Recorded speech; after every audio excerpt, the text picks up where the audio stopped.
The Odyssey, Chapter 1.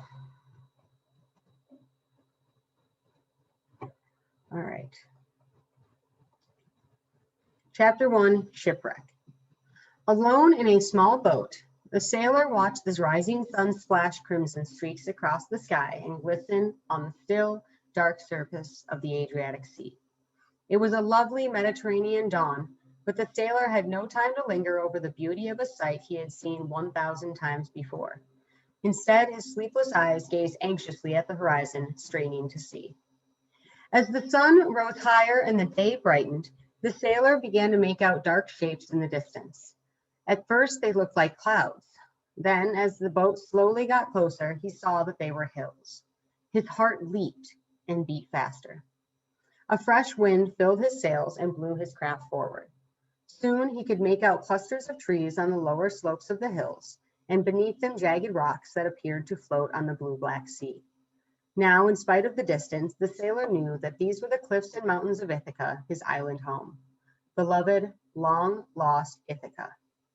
At once, the weariness of 17 sleepless days and nights alone at sea dissolved, forgotten. Tears of joy streamed down the sailor's salt-lined face into his black beard. After 20 long years of war, wandering, and captivity, he, Odysseus, was coming home. But he had thanked the gods too soon. The storm appeared from the south and struck without warning.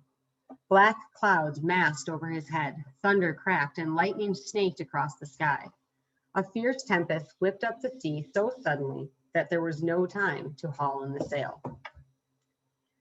Odysseus clung helplessly to the rudder as his boat was tossed from wave to wave. The mast snapped, narrowly missing him as it fell. The next moment, an enormous wave crashed across the deck and swept him out into the angry sea. By the time he had struggled breathless to the surface, his boat was nowhere to be seen. Odysseus found himself floating next to the broken mast. He grabbed a hold of it and lashed himself to it with his belt. As he did so, a giant wave swelled up from the seething water and towered over him.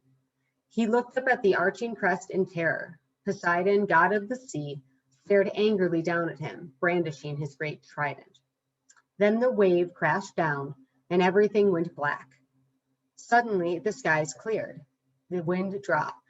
The storm was over. Odysseus left for dead. But he was not dead. Although he was battered, unconscious, and half drowned, the mast kept him afloat as he drifted, oblivious, away from the shores of his long-lost kingdom. Hours later, he came to, bruised, sore, and so weak he could barely lift his head to look around. In every direction of the sea stretched off empty to the horizon. He was completely lost. Just when it seemed that his prayers had been answered and Ithaca was in sight, fate had played its cruelest trick.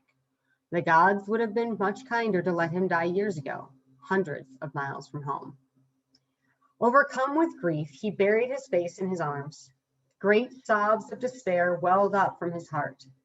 He did not see the seagull settle on his mast and change into the shape of a beautiful woman. It was the sea nymph Ino. Odysseus looked up, astonished, when she spoke to him in a voice half human, half divine. Poor Odysseus, what have you done to make Poseidon so angry? You may have survived the storm, but without my help you will drift around and around under the scorching sun until you wish you had never been born. Your only hope of reaching land alive is to swim with the currents. I will give you an enchanted scarf that will protect you and keep you afloat when you are too tired to swim. As soon as you reach the shore, you must throw it back into the sea. The sea nymph slipped the scarf from her waist and gently tied it around Odysseus. Then, changing back into a seagull, she spread her wings and flew on her way. Odysseus gazed after her. Bitter experience had taught him to trust no one, especially the gods. Perhaps Poseidon had sent her to trick him. But he had little choice. If he clung to the mast, he would surely drift to a slow, agonizing death under the burning sun. The salt water had shrunk his belt, making it difficult to untie. He worked at it patiently until it came loose. Then he stripped off his clothes, fastened the sea nymph's scarf firmly back around his waist, and began swimming.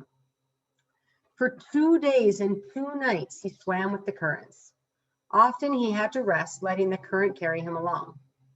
At last, at dawn on the third day, he came in sight of land. It was late afternoon, before he finally dragged himself to shore, faint with exhaustion. He lay for a long time on the smooth pebbles, unable to move. When he saw the strength to look around, he saw that the beach was a small inlet where a stream flowed into the sea. He carefully tied Eno's scarf and dropped it into the clear running water, and then knelt down and began drinking from the stream. As he drank, he began to shiver. Night was falling fast, and he had to find shelter quickly. If he stayed on the beach naked and exposed, he might not survive the night. He climbed up from the beach, keeping close to the bank of the stream until he came to a dense coppice. There he found two bushy olive trees that had grown into one another to form a natural shelter. Gathering up armfuls of leaves, he spread them on the ground for comfort and warmth. Then he collapsed into his makeshift bed with the soothing song of the stream in his ears and sank into a deep sleep. That is chapter 1 of the Odyssey.